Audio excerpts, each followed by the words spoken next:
Assalamualaikum warahmatullahi wabarakatuh. Alhamdulillahirabbil alamin. Innal hamdalillahi nahmaduhu wa nasta'inuhu ala umuri dunya waddin.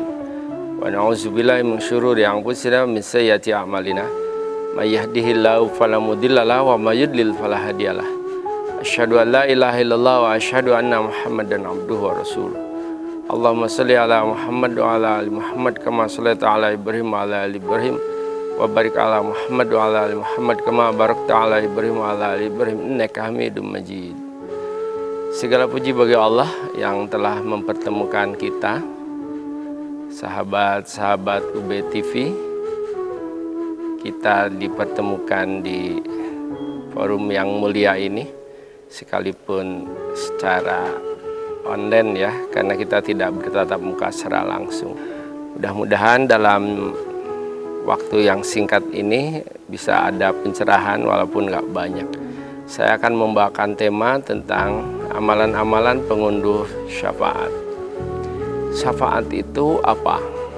Syafaat itu kalau diterjemahkan adalah pertolongan. Jadi as-syafa'atu hiya at-tawasutu lil ghairi bi jalbil manfa'ah awidab il madar. Jadi syafaat itu adalah at-tawasud, jadi semacam memerantarai, wasilah ya, perantara atau doa kepada seseorang untuk mengunduh kebaikan, mendapatkan manfaat atau keselamatan, atau menolak bala, menolak musibah, menolak kerugian. Itu di mana? Nah, untuk syafaat itu di akhirat. Jadi nanti ketika di akhirat nanti kita belum tentu ada penolong, maka dengan amalan-amalan tertentu ini kita bisa akan ditolong. Saya kira ketika kita hidup di dunia, kalau ada yang nolong itu mesti kita ingat. Kalau kita minta tolong lalu orang menolong kita, maka kita akan terkenang siapa dia. Apalagi ketika kita tidak meminta lalu ditolong. Wah, itu luar biasa, mesti utang budi. Namanya utang budi ke bawah mati. Sangat senang sekali kita kalau ada penolong, pertolongan ketika di dunia. Masalahnya di akhirat itu belum tentu ada yang nolong. Jadi yauma yafirul mar'u min akhihi wa ummihi wa abihi wa sahibati wa bani likulli imri'in minhum yauma idin sa'nu yughni. Jadi ibu, bapak, kakak, adik, kerabat, keluarga itu gak bisa saling bantu karena sibuk dengan konsen pada nasibnya masing-masing. Tahu-tahu kok ada penolong, siapa dia? Nah, saya akan merinci, setidaknya ada 7 ya, mudah-mudahan waktunya mencukupi. Kalau tidak, edisi bersambung sepertinya, mudah-mudahan. Yang pertama itu adalah syafaat dari Allah atau tauhid ya. Jadi ada hadis bahwa nanti ketika sudah selesai yadkhuluna ahlul jannah al jannata wa ahlun naro wa ahlun narin naro. Ketika orang yang berhak masuk surga semua masuk surga dan orang yang masuk neraka itu ya masuk neraka semua, Allah masih berfirman bilang kepada malaikat, akhriju man kana fi qalbihi misqala habbatin min iman. Malaikat, coba kau cari, kau korek-korek, siapa tahu itu di neraka masih ada orang yang punya iman, misqala habbatin, meski sebesar biji sawi keimanannya itu. Lalu malaikat itu nyari, ngorek-ngorek, maklum di neraka itu kan gelap. Karena iman itu bercahaya di tengah kegelapan, walaupun sedikit dan kecil, maka ketahuan juga. Payukhrojuna qadis waddu. Lalu malaikat mengeluarkan orang itu dari neraka dan ternyata udah gosong hitam legam. Payulqauna ilan nahril hayah. Lalu dimasukkan ke dalam sungai kehidupan dan setelah itu normal sebagaimana manusia biasa, lalu masuk surga. Di sini kita bisa ngambil hikmah bahwa ternyata iman itu menjadi wasilah, menjadi syafaat, menjadi perantara, menjadi syarat untuk bisa masuk surga. Jadi model visa lah. Visa itu kan izin tinggal. Jadi orang kalau nggak punya iman kayaknya berat, susah, nggak akan pernah bisa masuk ke surga. Bahkan ada hadis sekalipun pendek ya, tapi ini menjadi kabar gembira bagi kita. Man kana akhiru kalamihi la ilaha illallah dakhalal jannah. Siapa yang ujung dari ucapannya ketika akan wafat dia mampu ngucapin la ilaha illallah, maka dia itu pasti insya Allah dijamin masuk surga. Itu yang bikin Nabi itu mengapa sedih, gak ketulungan ketika ditinggal wafat oleh pamannya. Nabi merasa berhutang budi ya, karena pamannya itu merawat Nabi dari usia 8 tahun hingga 53 tahun. Ketika kehilangan ayahnya, karena Nabi masih dalam kandungan 6 bulan, itu gak seberapa. Kehilangan ibunya itu karena 4 tahun dirawat oleh Halimatus Sa'diyah bersama ibunya 2 tahun, Nabi ya kehilangan, tapi tidak seperti kehilangan pamannya. Ketika kehilangan kakeknya demikian juga. Begitu kehilangan pamannya itu Nabi berasa, karena penopang dakwah itu tidak ada, dan Nabi merasa berhutang budi. Lalu di akhir hayatnya Nabi bilang, ya ami qul la ilaha illallah uhajjulaka indallahi yaumal qiyamah. Paman, tolong ucapin la ilaha illallah agar nanti saya bisa nolong panjenengan, ngasih syafaat nanti di hari kiamat. Ternyata lidahnya kelu, gak bisa mengucapkan, karena Abu Umayyah dan Abu Jahal bilang kepada Abu Talib, at-targhabu ammilati Abdul Muthalib. Abu Talib, kayaknya kau mulai benci sama agama tradisi, jangan kau ikuti itu ponakanmu itu. Dan ternyata memilih kepada Abu Jahal dan Abu Umayyah. Akhirnya gimana? Gak mampu ngucapin la ilaha illallah. Sehingga hadis mengabarkan inna auhana ahlun nar, yang paling ringan dari siksa neraka itu adalah li Abi Thalib, bagi Abi Thalib. Muntailun na'lihi, jadi memakai sandal dari bara api tetapi mendidihnya sampai di kepala. Kenapa? Karena dapat syafaat Nabi tetapi gak mau ngucapin la ilaha illallah, sehingga susah dia, gak bisa. Makanya as-sadun nas, manusia yang paling bahagia nanti di akhirat itu adalah yang mampu mengucapkan la ilaha illallah khalisan fi qalbihi wa nafsihi. Mengucapkan la ilaha illallah dengan penuh penghayatan, maka jaminannya untuk dia adalah surga. Sahabat-sahabat UB TV yang saya hormati, selanjutnya ke bahasan yang kedua.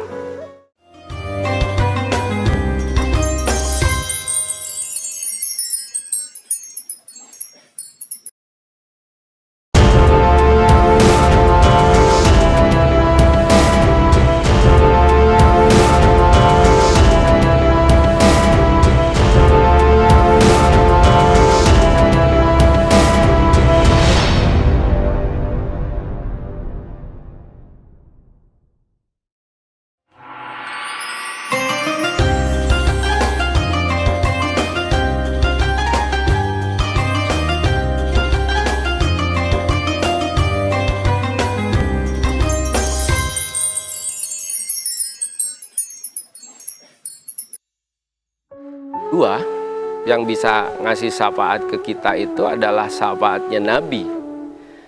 Jadi kita berusaha untuk mendeladani Nabi dalam hal ini. Karena apa? Nabi bilang, kulun nabiyyin lahum dakwatun mustajabatun, likulin nabiyyin dakwatun mustajabatun. Jadi bagi semua nabi itu ada doa yang mustajabah. Fata'ajjalal kulan nabi, dan semua nabi menyegerakan. Fata'ajjala, menyegerakan. Kulun nabi dakwatuhum, dakwahnya, doanya itu dihabisin lah, dipakai ketika di dunia. Wa ana, adapun aku, kata Nabi, ikhtiba'tu, aku tangguhkan syafaatan li ummati yaumal qiyamah, untuk ngasih syafaat kepada umatku nanti di hari kiamat. Jadi masih ada pertolongan dari Nabi nanti di hari kiamat. Siapa orang akan mendapatkan selama kita, hadis itu dilanjutkan, akan mendapatkan semuanya la yusriku billahi syai'an, yang enggak menduakan Allah sedikit pun. Jadi nanti selama kita ini masih megang tauhid, murni, ngikutin Nabi, itu kita akan ditolong di akhirat itu. Cara mendapatkan pertolongan Nabi, amalkan sunnah-sunnah Nabi. Sehingga Nabi itu bersabda, man ahya sunnati, siapa yang menghidupkan sunnahku, faqad ahabbani, dia telah mencintai aku. Waman ahabbani, dan siapa yang mencintai aku, kana ma'i fil jannah, nanti akan bersama aku di surga. Jadi sederhana sebetulnya. Kita itu ngikutin cara Nabi beragama, maka keutamanya akan bersama Nabi di surga. Mengamalkan sunnah-sunnah di akhir zaman itu luar biasa susahnya. Sehingga pahala dan keutamaannya, kata Nabi, kam ka khamsina minkum. Orang yang mau beramal sunnah di akhir zaman itu mendapatkan pahala setara dengan orang yang 50 orang mengamalkan sunnah minkum, di antara kalian. Ini berasal dari pertanyaan sahabat sih. 50 orang yang mana Nabi? Apakah di antara mereka? Nabi bilang enggak, 50 orang di antara kalian. Jadi yang kedua ini adalah syafaat dari Nabi. Nah, kita berharap mendapatkan itu. Yang ketiga apa? Yang ketiga, agar kita nanti berhak untuk dapat syafaat di akhirat, itu adalah kita membiasakan baca Al-Quran. Jadi bunyinya letterlek ya, iqra'ul Quran, bacalah Al-Quran. Fa innahu ya'ti yaumal qiyamah, karena nanti di hari kiamat Quran itu akan datang syafi'an li ahlihi, ngasih syafaat kepada yang suka baca. Di hadis yang cukup panjang kan dikabarkan, belum sampai di hari kiamat, di alam barzah ketika diinterogasi itu ada orang yang nemani. Jika malaikat Munkar dan Nakir itu sempat ngusir orang itu, tapi orang yang diusir gak mau. Ketika ditanya siapa dia, ternyata dia bilang, aku adalah bacaan Quran yang biasa dilakukan oleh orang ini. Sehingga kalau ingin kita punya penolong, rajinlah baca Quran selama hidup. Baca tok ini gak sampai memahami, menggali, mengamalkan. Tentunya kalau sampai situ sih luar biasa. Baru baca aja kita udah berhak untuk dapat syafaat. Bahkan bikulli harfin asru hasanat. Setiap huruf itu kita dapat 10 kebaikan. Nggak ada bacaan di dunia ini yang cara bacanya diatur, intonasinya diatur, nadanya diatur, panjang pendeknya diatur, tempat berhentinya diatur, makharijul huruf, tempat keluarnya diatur juga, itu kecuali Al-Quran. Dan bagi orang yang suka baca itu akan percaya hatinya. Nabi pernah bersabda sih, nawiru buyutakum bitilawatil Quran. Rumah itu akan bercahaya dengan bacaan Quran. Rumah aja bisa bercahaya, apalagi kita. Oleh karena itu, kalau kita ingin hatinya hidup dalam bimbingan, dalam hidayah, mendapat cahaya, maka kita rajin baca Al-Quran. Apalagi malam Jumat. Man qara'a surat al-kahfi yaumal jum'ah, siapa yang membaca surat kahfi di hari Jumat, di awal sih lailah Jumat. Siapa yang membaca surat kahfi di malam fi lailatil jum'ah, di malam Jumat, berarti mulai Kamis maghrib sampai maghrib di hari Jumat, atau fi yaumil jum'ah, di hari Jumat, itu dia akan ado'alahu, maka akan bercahaya dirinya sejauh bainahu, di antara dia wa baina baitil atiq, antara posisi dia berada sampai Masjidil Haram. Banyak penjelasan tentang ini, akan bercahaya hatinya, akan bercahaya dari satu Jumat ke Jumat yang lain, akan digenapkan nanti cahayanya di hari akhirat, akan diampuni dosanya. Baca surat Al-Kahfi, surat ke-18. Itu kalau dibaca cuma 35 menit, jadi gak lama. Maghrib sampai Isya selesai. Kalau saya sih percaya, karena ada dalil yang menegaskan seperti ini. Dan Rasulullah menyampaikan kepada kita akan bercahaya baik di dunia apalagi di akhirat. Bukan putih loh ya. Kalau putih di tengah kegelapan ya panggah gelap, tapi bercahaya di tengah kegelapan akan bersinar. Nah, itu amalan yang kedua. Sahabat-sahabat UBI TV, kita lanjutkan ke amalan yang ketiga.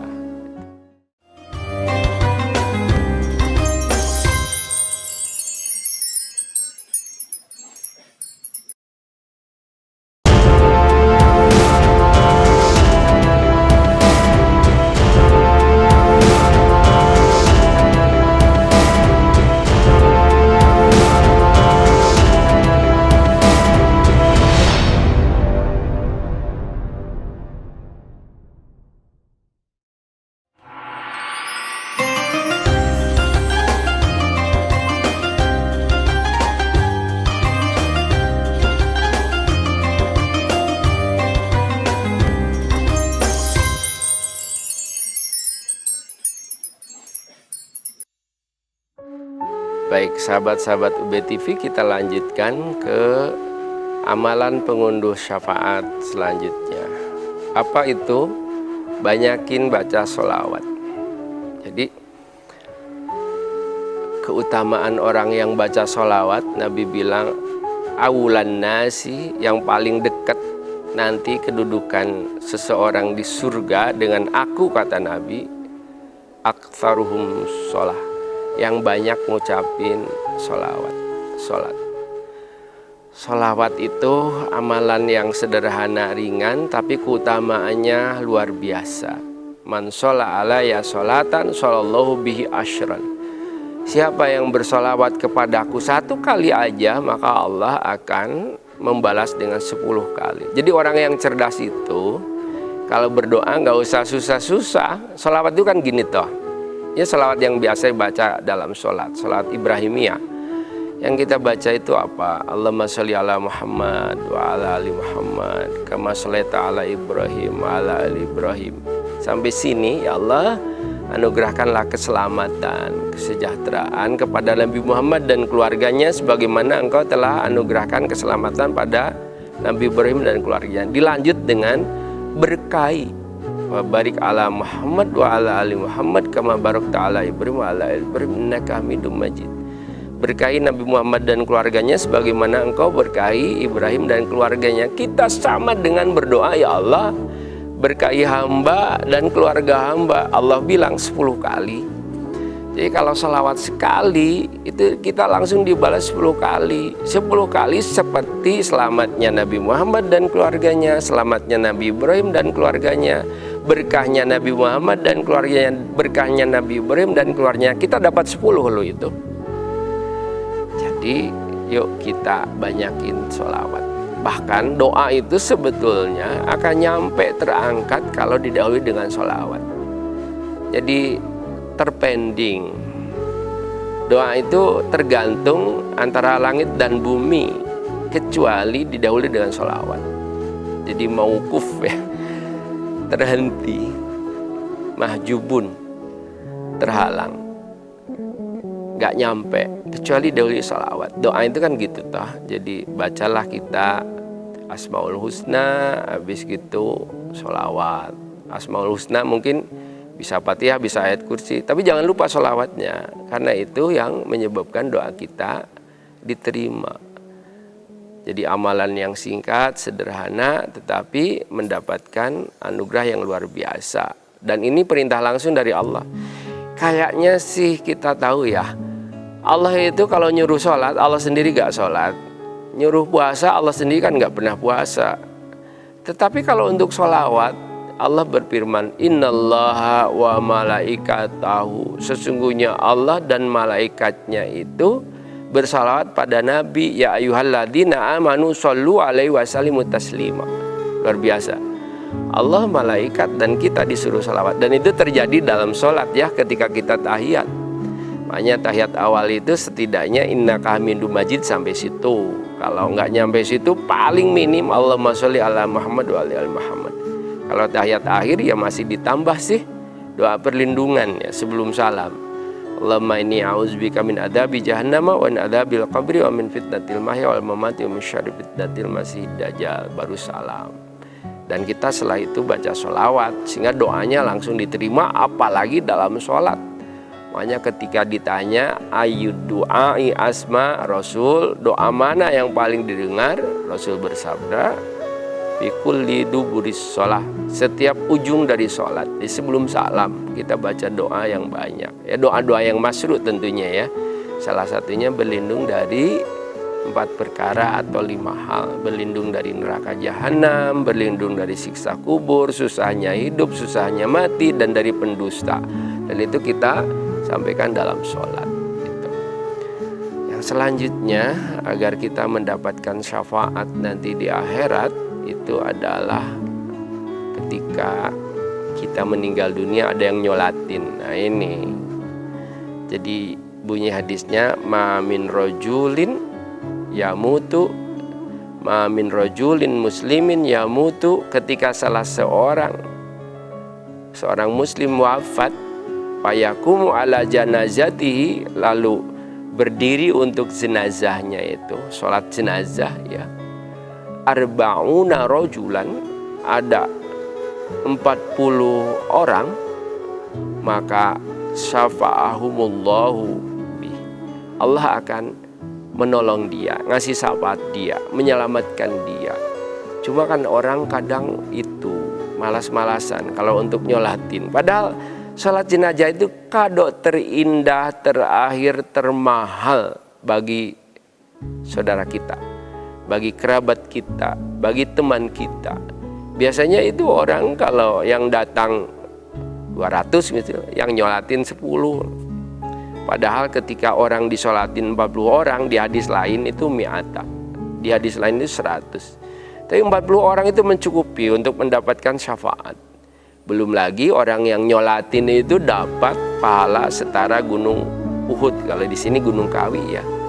Nggak ada pahala yang disebutin bobotnya kecuali nyolatin jenazah. Sampai ngantrinya itu dapat 2 gunung Kawi.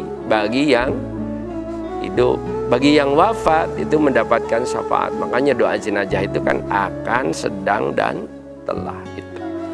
Jadi sampai di sini tentang amalan-amalan untuk mengunduh syafaat agar kita nanti di akhirat bisa selamat. Ada yang bisa diandalkan lewat amal baik kita itu. Mudah-mudahan manfaat. Sampai di sini akhirul kalam. Assalamualaikum warahmatullahi wabarakatuh.